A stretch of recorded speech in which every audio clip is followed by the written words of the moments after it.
Get Certified Together program is created by Technocofe, your free online knowledge sharing website, based out in London.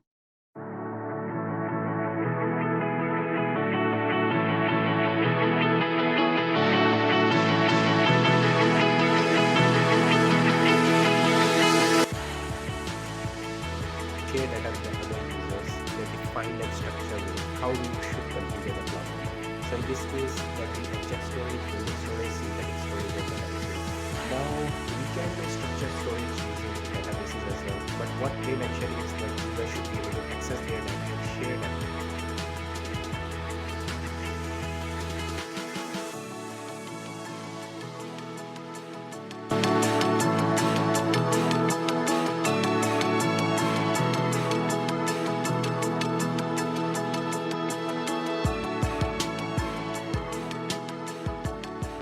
If you're a podcast host, listen up, this one's for you. My name is Allie Jackson. I'm the host of Finding Mr. Height, a dating and relationship podcast that I've been doing for 4 years now, sharing my positive and practical approach to dating that's built on my own life experience. And I wanted to share another experience that I've had, my secret behind monetizing my show. It's called Red Circle, and I was just telling my colleague about how much I love their platform. With Red Circle, not only am I getting a seamless hosting experience, but I also love the support I receive in ad sales. It's not just typical ad sales either. It's targeted opportunities based on my show and my life. And the platform is super simple. You just set your preferences and Red Circle matches you with sponsors that align with your show. You can vet every opportunity and their platform gives you great analytics. More recently too, my Red Circle team has brought me opportunities outside of my podcast on social media to really augment the podcast partnerships, bring them full circle. I just can't recommend them enough. If you want to give it a try, go to redcircle.com to get your free trial. That's redcircle.com for a free trial.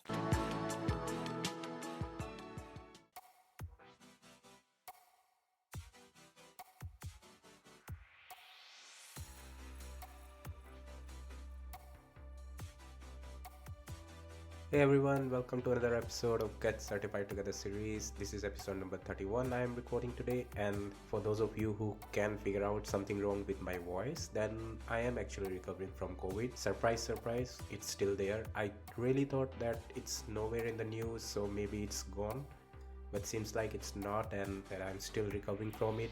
It's still as bad as it was the first time, but I'm really sure if you guys are there going out, then I recommend that still take care of yourself and your close one, because seems like this particular virus is still out there. For sure, no one seems to be care about it. Now everyone is vaccinated, and if you are not vaccinated, then it's completely upon you if you want to get vaccinated or not. But even though I am vaccinated, I still got it, and it still feels as bad as it was for the first time, so I'm not really sure what's happening. Anyhow, I am still on my recovery side, and just I got a little bit of time. I tried to wrap up one of the topic of our domain 2 last week, and I thought of recording it now because I think I have some time and I can really do it. For domain 2 anyhow, we are only left with a single topic, and it's really not that big. We are sort of covered it a lot of times in different topics, directly or indirectly. We have discussed about this particular thing, which we are left with domain 2. I am, to be honest, quite excited about finishing off domain 2, because domain 3 is more towards real cloud infrastructure and securing that infrastructure. So I am excited from my side because I work on cloud infrastructure. It's much more close to things which I do day in and day out, and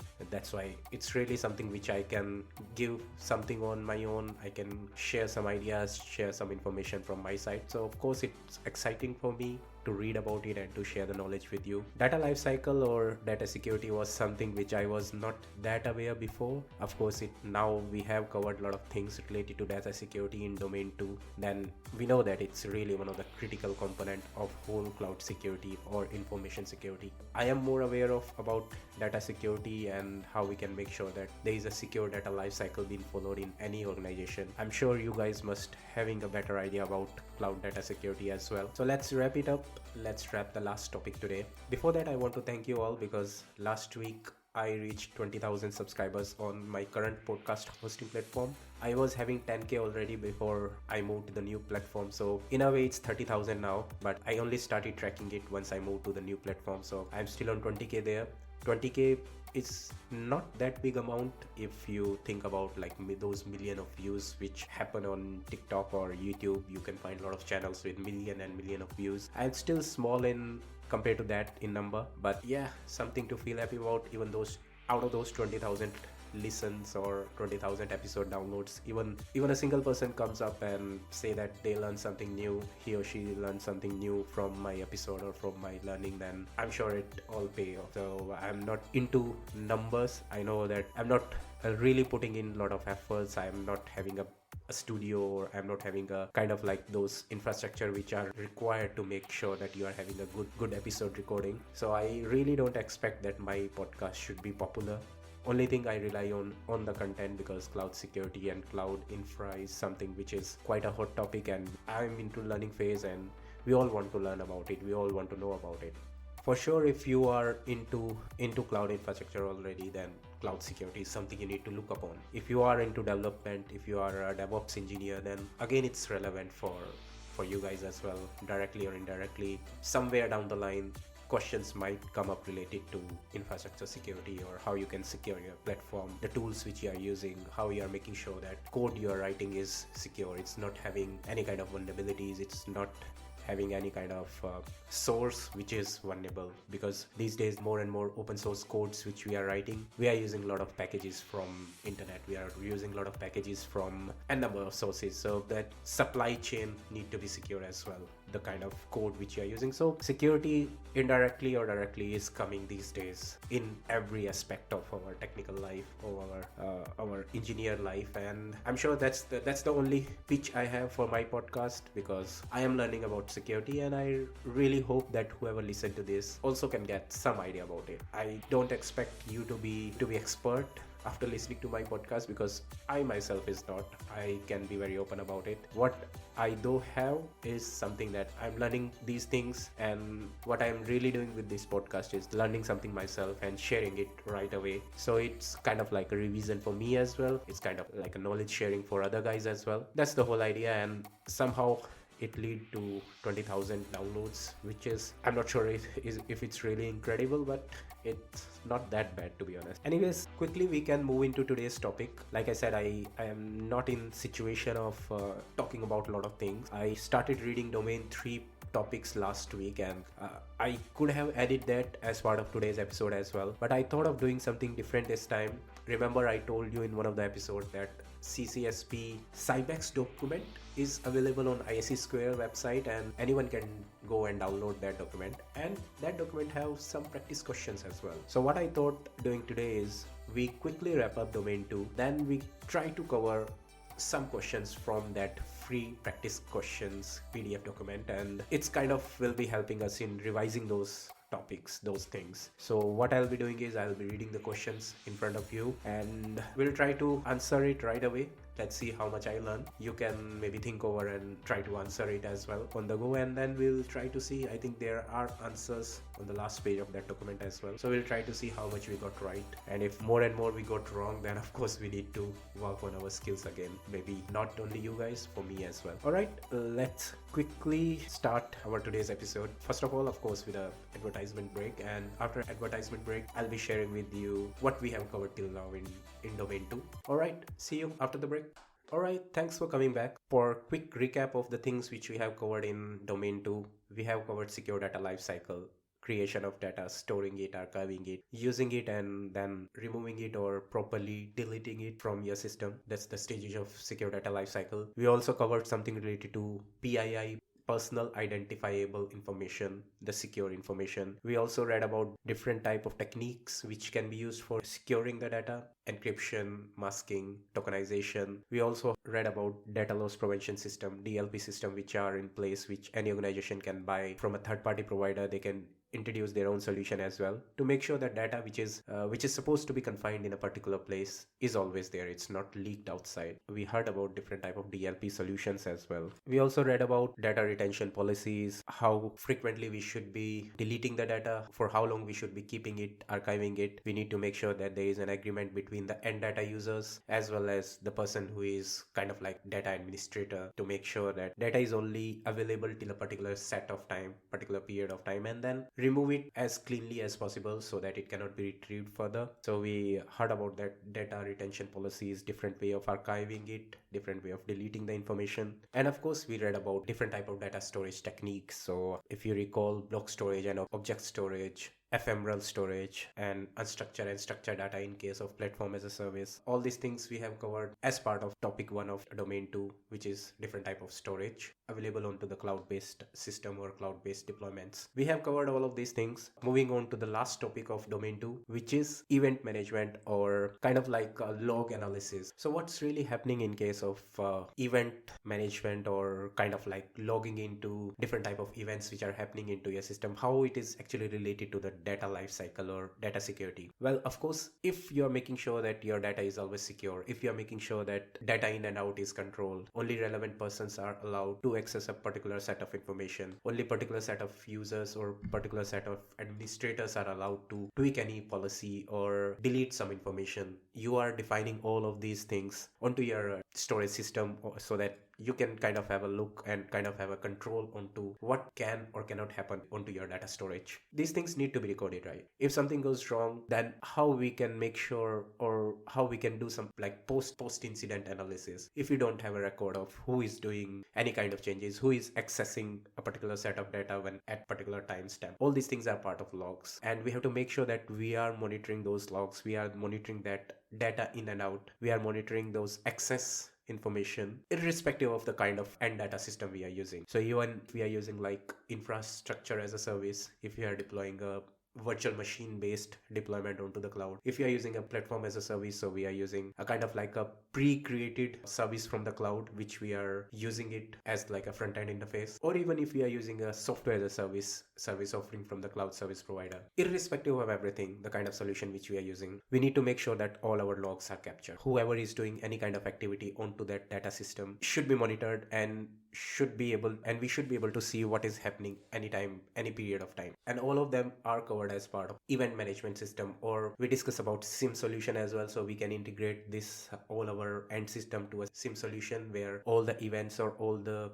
logs from my machine, from my database, or from my storage system will be handed over to my SIM solution, and then I can do some analysis, or I can at least track record of who is doing what at a particular instance or at a particular timestamp. Of course, data event sources can be different. Like I mentioned, we can use software as a service, we can use platform as a service, or infra as a service. Different type of services creates different type of logs if we are using a software as a service, because we read about it in the domain 1 that in case of software as a service, what we are only getting is an application portal. We don't know where that application is deployed, whether it's running on a container or on a virtual machine or on a server. We don't really care, and we don't even know, because that is something being provided by that application owner. So if we are end user, we are storing some information, for example on OneDrive, or we are doing something on Gmail, that is kind of like a front end of a service.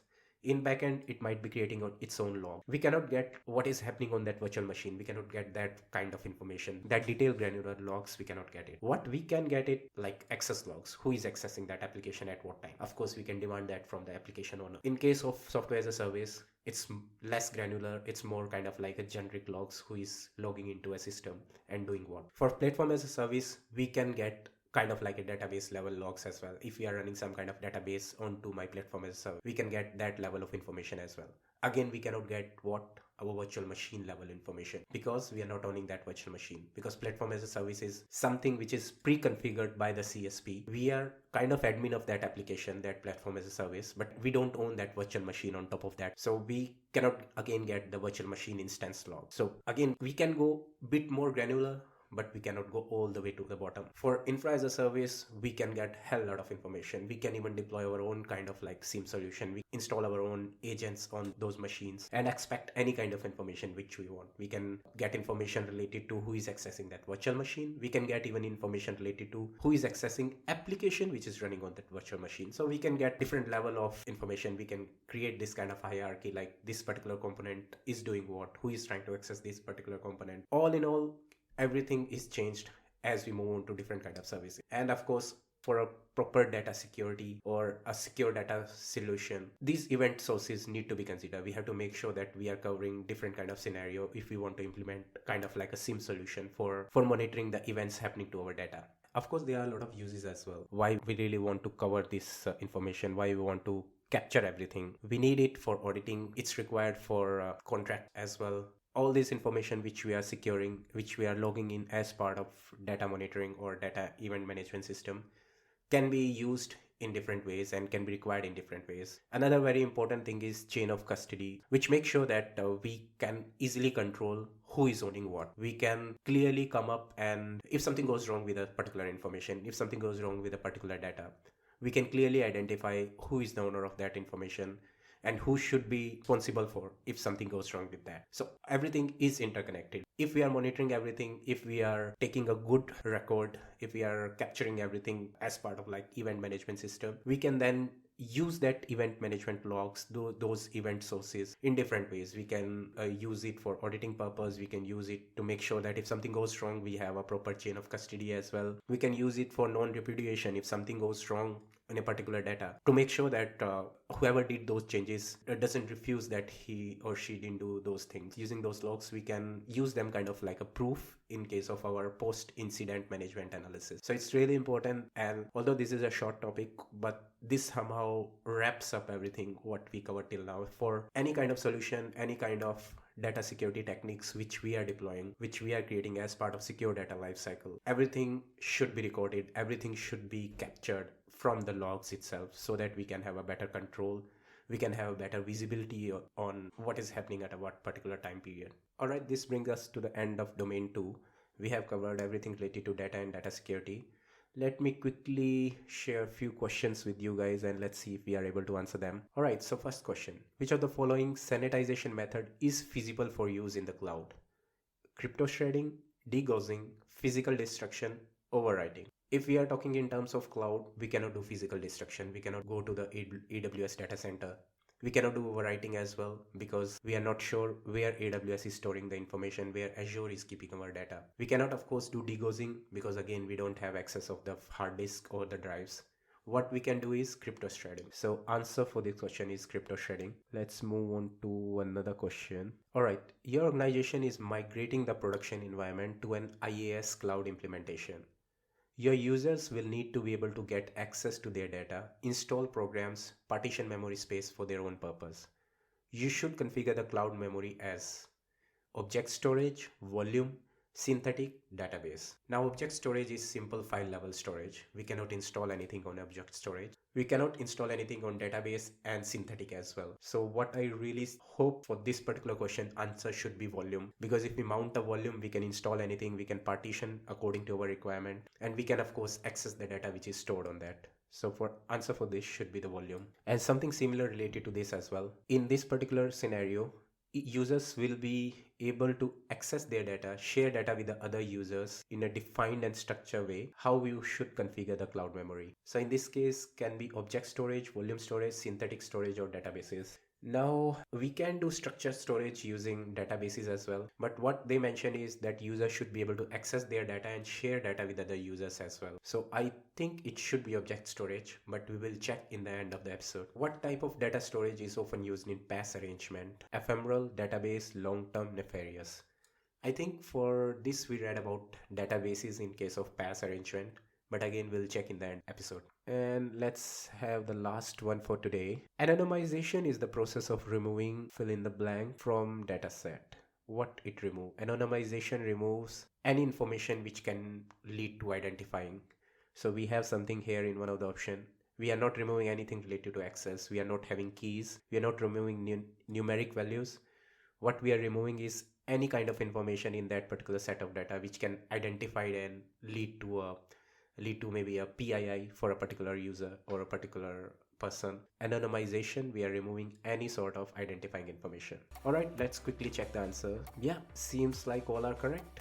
Well done. If you got the right answer as well, then I hope we are on the right track. Alright, that's it for today's episode. I would really love to have more information today, but I am feeling a bit kind of like I'm running out of my breath, so it's kind of tiring for me. Let's check out in the next week episode, and we'll cover domain 2. We'll cover domain 3 and cloud infra security. I hope that will be much more exciting and much more interesting than domain 2. I liked it, but it's not something I am really looking forward to reading about again. Of course, before the exam, I'll be revising it again, but something for the future. Anyhow, thank you all for listening. Goodbye and good luck. Hope you have a great week ahead. Bye bye. Thank you for listening to Get Certified Together. If you loved our content, then please like and subscribe from your favorite podcast platform so you don't miss the notification for our next episodes and announcements.